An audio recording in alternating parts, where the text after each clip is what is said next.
bahan ini masih muda, tetapi kita nanti ambil yang lemon Jawa, lemon Amerika.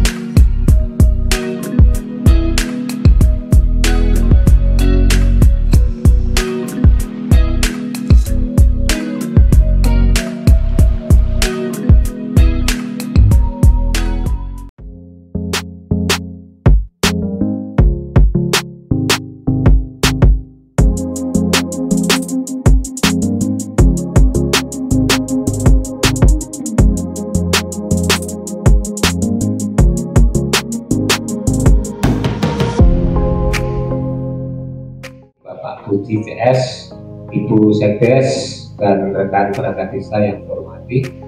Pagi menjelang siang ini nanti betul-betul ada manfaatnya bagi kita semua, khususnya bagi remaja di Dusun Brebes pada umumnya nanti. Semoga dengan realisasinya kegiatan hari ini nanti bisa betul-betul memberi manfaat dan memberikan ilmu yang berguna khususnya bagi remaja dan karang taruna di Dusun Brebes. materi pagi ini insya Allah sangat istimewa. Tepuk tangan dulu. Dan mudah-mudahan nanti bisa ke dusun lain, ke desa lain, karena memang kalau kita sebut di depan itu sebuah kewirausahaan, tentunya yang bisa menghasilkan usaha baru. Nah, mudah-mudahan nanti alat ini kemudian mengungkap tentang potensi yang kita miliki akan bisa berkolaborasi untuk menjadi produk-produk melalui media kaos yang akan kita buat. Assalamualaikum warahmatullahi wabarakatuh. Waalaikumsalam. Alhamdulillahirrahmanirrahim. Puji syukur kehadirat Allah SWT yang memberikan kita kesehatan, kita kesempatan sehingga kita dapat berkumpul kembali, bukan kembali ya, untuk pertama kali dalam keadaan sehat walafiat. Jadi untuk teknis ini nanti bagaimana potensi sablon ini bisa membawa kalian untuk tumbuh, insya Allah industri ini nggak akan mati. Gimana caranya mendapat banyak ratusan juta dari alat sablon seperti ini? Ada sebuah cerita menarik teman-teman. Dulu di 2023 itu saya melihat mesin saya itu jalan, mesin ini ya, mesin DTF. Ada yang tahu mesin DTF? Belum tahu ya, nanti bisa browsing di YouTube lah. Mesin DTF saya itu jalan, kemudian di situ ada gambar klub-klub sepak bola seperti itu.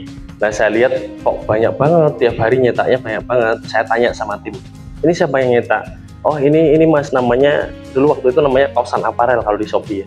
Kaosan Aparel mas, dia volumenya emang banyak seperti itu. Dan dia itu nggak perlu invest ratusan juta. Saya beli mesin DTF waktu itu 160 juta. Sedangkan dia cuma punya mesin kayak gini tuh. Terus sampai sekarang pun DTF-nya masih ambil di saya.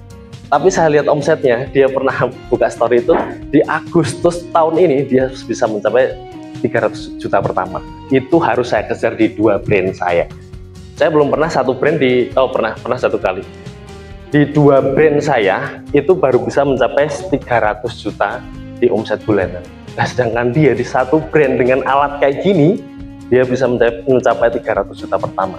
Masuk akal nggak? Masuk akal, karena emang ada gitu. Bisa buka itu di Shopee namanya Kaosan Aparel. Mungkin saya breakdown sedikit kemana arah pasarnya si sablon ini. Bisa dari komunitas. Komunitas itu adalah misalkan di sini ada Karang Taruna. Kemudian Karang Taruna punya nama, punya kegiatan segala macam. Tentu saja mungkin akan muncul ide-ide untuk membuat kaos. Bener nggak? Pernah? Pernah lah. Itu bukti nyata kalau komunitas itu adalah pasar kita. Lalu yang kedua adalah tren. Tren itu gimana kita bisa meng-create demand creation dengan tren. Saya buktikan di salah satu brand saya namanya Indomatch. Waktu itu saya dikontak sama manajer Semilir, Mas, ini minta tolong update tren ya gitu. Saya cari searching, saya riset tren apa yang lagi booming. Saya nemu Labubu. Tahu ya Labubu ya? Lah, Labubu itu dalam penjualan di hari Minggu, Labubu tok ya, desain Labubu tok untuk kaos anak, saya bisa mencapai omset 2 juta waktu itu. ini masih jalan juga, tren ini masih jalan, kaos Labubu itu. Nah, jadi demand creation-nya di mana? Orang yang tadinya nggak beli karena FOMO dengan tren, akhirnya terbentuklah pasar. Paham ya? Terbentuk pasar dan akhirnya beli. Itu baru dua ya. Terus yang ketiga ada instansi. Instansi di sini mungkin Pemdes. Nah, Pemdes itu kan saya yakin butuh kaos ya Bu ya. Butuh kaos untuk entah ya kegiatan di luar, senam, atau mungkin kaos hari Jumat yang biasanya pakai bebas begitu ya Bu ya. Itu bisa jadi market kalian. Jadi mungkin setelah ini bisa ditagih Bu, barangkali mau buat kaos gitu ya Bu ya. Lalu yang ketiga ada corporate. Saya pegang corporate juga. Saya pegang beberapa corporate di Kabupaten Semarang. Ada Dusun Semilir, ada PT Makro Prima, Cimori. Nah, di situ mereka butuh seragam karyawan, mereka butuh seragam outbound. Itu bisa kita serang itu corporate itu. Baru empat pasar. Lalu yang kelima bisa UMKM. UMKM itu usaha-usaha kecil lah, yang dia biasanya untuk seragam karyawan seperti itu, pasti dia butuh. Itu teman-teman, itu mungkin sekilas ya bagaimana tentang perkembangan dunia sablonnya sekarang. Kalau dulu mungkin gambar ini ya, saya ingat betul, ini saya juga merasakan. Dulu misalkan kita mau sablon 20 warna, kita harus punya screen itu 20. Jadi per warna gitu ya, merah dulu, kuning dulu, biru dulu. Kalau sekarang kita tinggal print. Kosnya hampir sama, tapi lihat bagaimana DTF ini bisa mengakuisisi pasar sablon ini. Karena di sini kita bisa jalan satuan. Nah kan ini tinggal print kan. Misalkan nih, salah satu contoh ketika kita mau main di 20 warna. 20 warna kaosnya harganya cuma 75.000. Sedangkan prosesnya kita ngebuat screen aja untuk 20 warna itu butuh minimal setengah hari. Ya kan? Minimal setengah hari. Katakanlah HPP kaos 45.000 sama sablon 50.000. Profitnya 25.000. Kerjanya satu hari dapat 25.000. Kan nggak tumbuh. Bener nggak? Tapi dengan dengan teknologi yang sekarang ini kita terbantu sebenarnya. Tinggal kirim desain ke Luma, mungkin ke Luma Print, kemudian diprintkan di sana. Mas, saya ngirim desain ya, diprintkan, minta tolong, langsung aja itu kosnya paling 5.000, kaos polosnya 40.000, 45.000, jualnya 75, tapi prosesnya itu nggak ada 5 menit. Nah, kita coba compare waktunya itu, kan jauh banget antara yang satu hari dengan profit 25.000 dengan yang 5 menit, tapi bisa profit 30.000. Nah, seperti itu. Di sini ada mesin press. Ada mesin press. Mesin press ini ada suhu panasnya, kemudian ada sensor detik. Di mana nanti akan saya praktekkan. Untuk prosesnya sendiri kita cukup estimasi nggak ada 1 menit. Kemudian ini adalah DTF. Nah, ini adalah DTF, bisa dilihat ya. Ini pad film namanya, kemudian DTF. Di sini ada yang bisa desain nggak? Desain grafis. Bisa dipelajari ya nanti setelah ini, dan saya yakin kalian nggak perlu bayar mahal, karena di YouTube itu tutorialnya udah banyak banget. Nyawanya di desain soalnya Mas. Nah, begitu. Jadi gimana desain grafis bisa dikembangkan dengan desain-desain seperti ini, mungkin dengan desain-desain permintaan. Itu nggak perlu pakai PC nggak, tapi pakai Canva aja, pakai HP bisa itu. Kayak gitu. Jadi nggak terlalu ribet lah, nggak harus invest laptop lah, nggak harus invest PC lah. Itu insya Allah kalian bisa memulai bisnis ini. Lanjut lagi, ini adalah DTF, ini adalah mesin press, dan kemudian kita siapkan kaosnya. Ini adalah kaosnya. Jadi untuk teman-teman sekedar pengetahuan ya, kaos itu terbagi menjadi banyak jenis. Kalau yang saya bawa ini adalah PE, polyester. Jadi kalau misal kaos distro kayak misalkan Erigo, terus 3 second, dia pakainya katun combat. Katun combat itu dia pakai serat kapas yang dia itu bikin adem gitu. Kalau PE itu dia agak sedikit panas. Nah, nanti ini punya segmen market masing-masing. Katakanlah untuk untuk komunitas yang dia sehari pakai, misal partai seperti itu pakainya cukup pakai kayak gini aja. Dan ini pun sudah istimewa, udah tebal banget ini. Nanti bisa dicek ya, nanti akan dapat satu-satu ya Pak. Bener ya Pak ya? Nah, dapat satu-satu. Nanti bisa dicek. Nah, kita sediakan ada bonus 6 Pak nanti untuk apa namanya? Untuk prakteknya begitu ya. Seperti itu. Oke teman-teman, kita mulai. Nah, diajari dulu. ya. Diajari tapi maju maksudnya. Oh iya. Ah gitu. Yuk maju. Melihat secara langsung. Live sablon ini ya.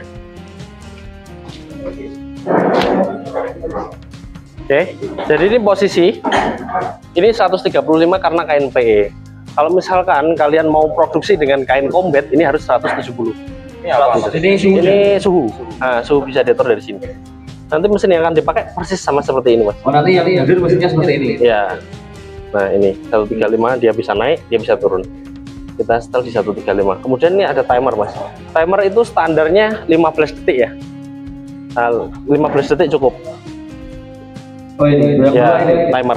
Jadi cara mindahnya diklik, ini ada namanya set, time set. Ini diklik. Nah, kemudian dia bisa diatur kayak gitu. Nah, ini cukup di 15 detik di apa namanya?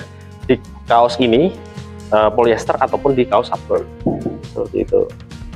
Nah, kemudian udah kita atur ya. 135 15. Nah, sekarang kita coba masuknya ini.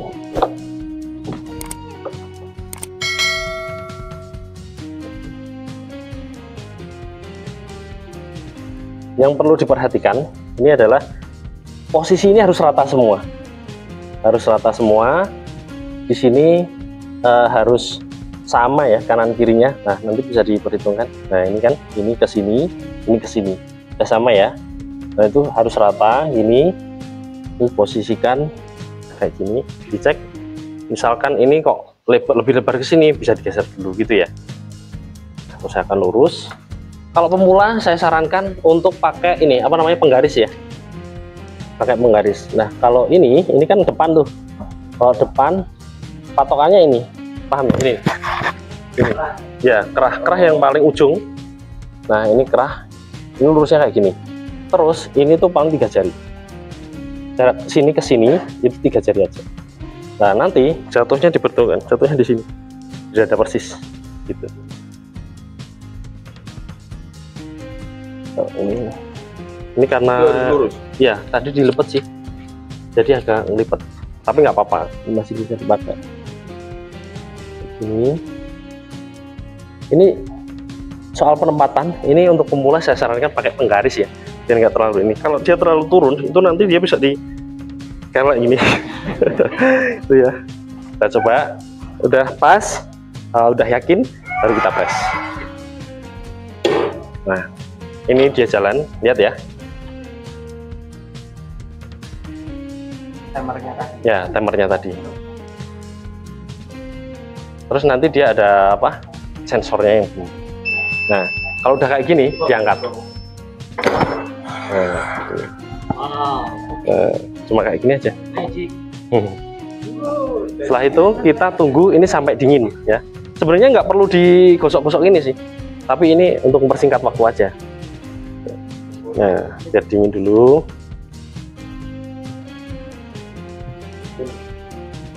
Nah, ini ya, lihat ya.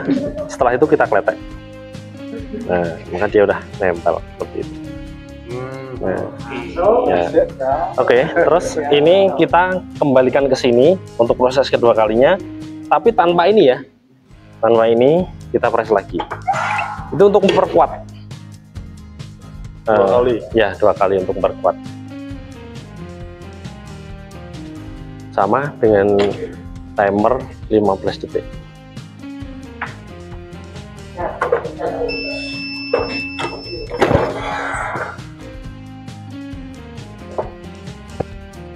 Bisa dilihat ya. Jadi kalau apa namanya, kalau kedua kali itu dia ngepresnya udah sampai kelihatan ininya, apa namanya, serat-seratnya itu. Istilahnya nyokot. Nah, gitu, dia nyokot ke kain. Ya. Kita coba untuk yang belakang ya.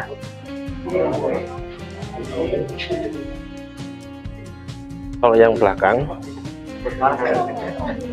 yang panas di sebelah sini, ya.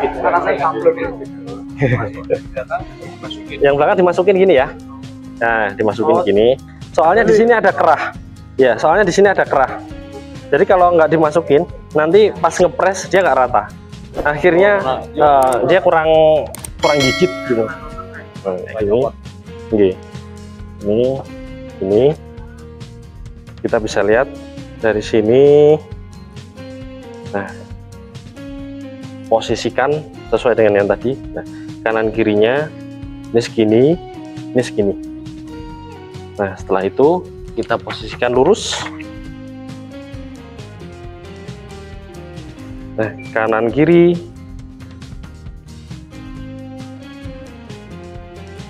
Kita pastikan lurus dulu kanan kirinya. Berapa nanti dari akhir? 3 jari. Dari sini. Sebenarnya ini fleksibel sih Mas, tergantung permintaan customer. Tapi untuk standarnya ini nanti jatuhnya di 3. 3 lah. Seperti itu. Ya. Tapi disarankannya pakai penggaris. Ya, untuk pemula disarankan pakai penggaris. Nanti katakanlah udah jalan berapa hari gitu, saya yakin udah tanpa penggaris. Ya. Udah lurus ya. Kita coba. Tunggu sampai 15 detik. Nah, ini kita tunggu sampai dingin dulu, terus nanti minta tolong Pak Ketua untuk di ini ya, apa namanya, lepas ya.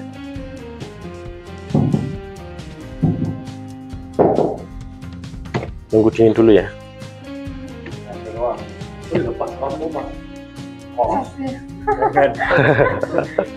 Kayak masih soalnya. Kalau untuk satuan gini biasanya cukup digores-gores aja sih Pak. Tapi kalau untuk kuantiti banyak, jadi prosesnya nggak seperti ini. Prosesnya dipresin dulu ya, ditumpuk dulu ya kan, baru nanti setelah prosesnya presnya ini selesai, barulah digeletak satu-satu. Itu kalau kuantiti banyak. Itu nggak perlu, kan nanti dingin sendiri dia. Bisa Mas ini, udah. Ya, bismillah dulu. Kata aja, nggak apa-apa. Bantu nggak Pak Ketua? Sebentar, ini masih ada satu proses lagi. Ya, masih satu kali lagi ya. Oh, yang kedua, Mas Ketua. Nanti digeletak. Langsung nanti pakai sabun saya Mas Farid. Sabun digembar kuda nanti. Untuk petnya kayak gini, ini bisa beli di saya nanti sabunnya. Di mesin saya yang di Karangjati. Gitu, nggak perlu invest 160 juta, tapi harganya cuma 45.000 per meter.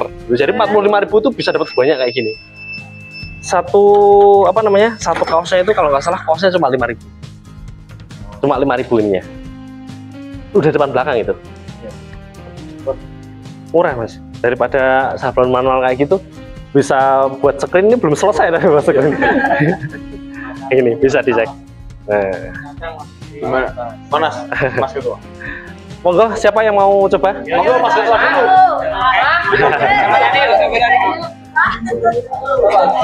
Yang ini nih Mas, ini ada kamera. Yuk, satu-satu yuk. Pak Teknologi.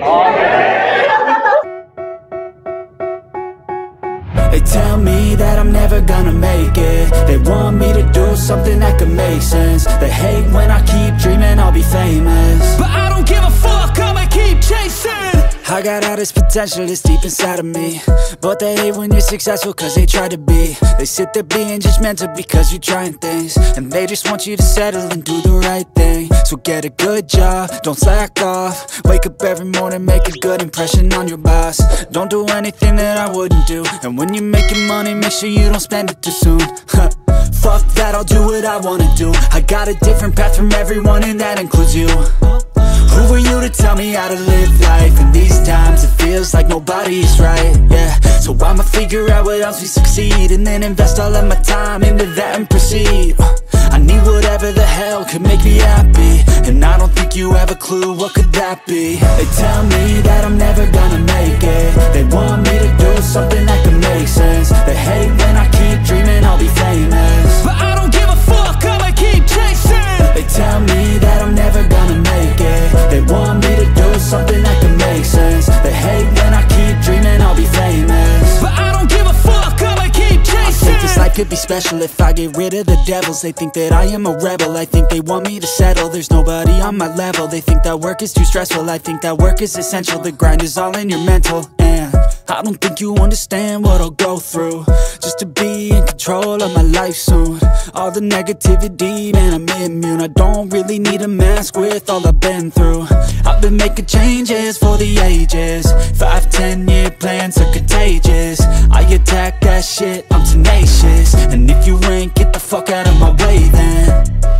Got one life, I won't regret it. I will fight until I get it. I'll look back one day from heaven and say, damn, I learned some lessons. And say, damn, I had no questions. I had fun in every second, and the journey was a blessing, yeah. They tell me that I'm never gonna make it. They want me to do something that can make sense. They hate when I keep dreaming I'll be famous, but I don't give a fuck, I'ma keep chasing. They tell me that I'm never gonna make it. They want me to do something that can make sense.